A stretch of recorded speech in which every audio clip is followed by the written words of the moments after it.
after a lone shooter sprayed bullets into a church at Annunciation Catholic School, killing 2 children ages 8 and 10 and injuring at least 17 others, mostly children.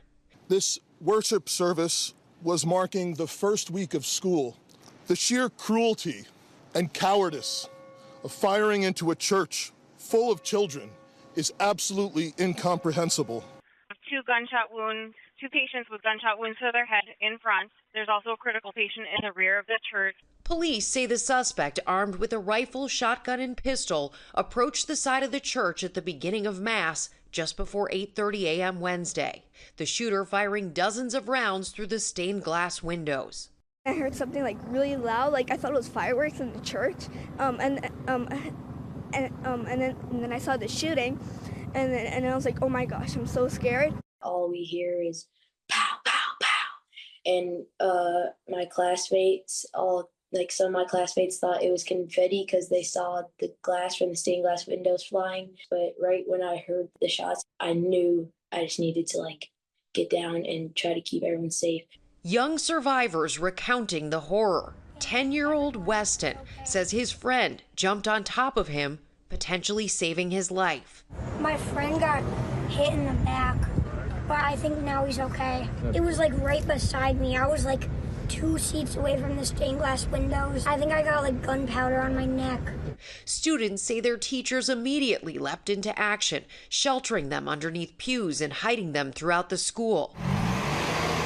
First responders on the scene within minutes, as panicked parents and loved ones did the same, desperate to reunite with the pre-K through 8th grade students.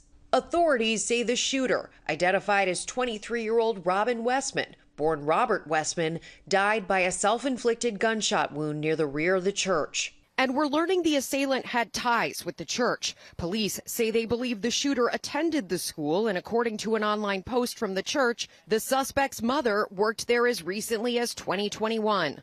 According to investigators, the suspect recently and legally purchased the weapons used during the assault. Officers searching 3 nearby residences they say are related to the shooter. Additional firearms are being recovered from those 3 residential locations as we speak. We are also aware of a manifesto that the shooter had timed to be released on YouTube. This manifesto appeared to show him at the scene and included some disturbing writings. That content has since been taken down. The Minneapolis mayor calling for more action beyond thoughts and prayers. And don't just say this is about thoughts and prayers right now. These kids were literally praying. It was the first week of school. Things no child should have to see or experience. The blessing through the tragedy here is that all the injured victims are expected to survive. Some have already left the hospital. The Annunciation School campus is shut down until further notice. New video revealing the horrifying scene inside Annunciation Catholic School Church when a shooter opened fire during morning mass. Video taken by a parent who raced to the church. Students and parishioners running through the pews, fearing for their lives. More than anything, the shooter wanted to kill children, defenseless children. 2 young children killed, just 8 and 10 years old. 18 others injured. Of those, 15 are between the ages of 6 and 15. Law enforcement reportedly descending on a condo in Naples, Florida, owned by the shooter's mother on Wednesday. She wasn't home, and police say they have been unsuccessful in communicating with her. According to reports, she's hired a criminal defense attorney. Now, new details emerging on how the chaos unfolded Wednesday. 911 calls coming in at 8:27 a.m. An officer scrambling to the scene, arriving by 8:31. According to authorities, the church, following its own safety policy, locked its doors when Mass began.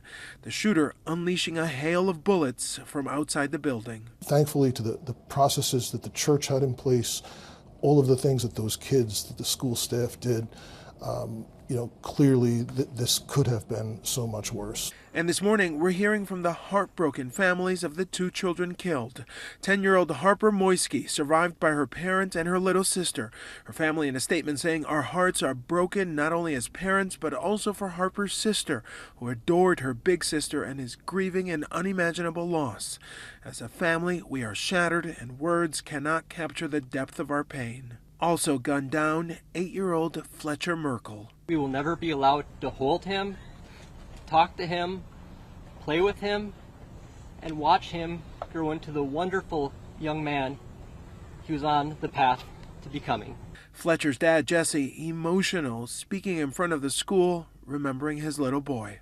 Fletcher loved his family, friends, fishing, cooking, and any sport that he was allowed to play. While the hole in our hearts and lives will never be filled, I hope that in time our family can find healing.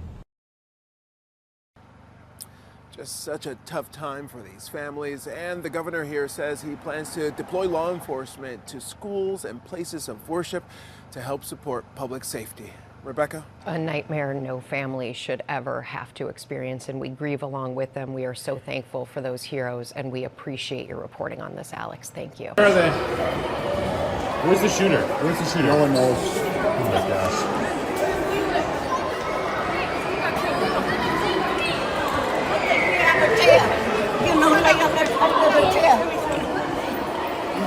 We gotta go in.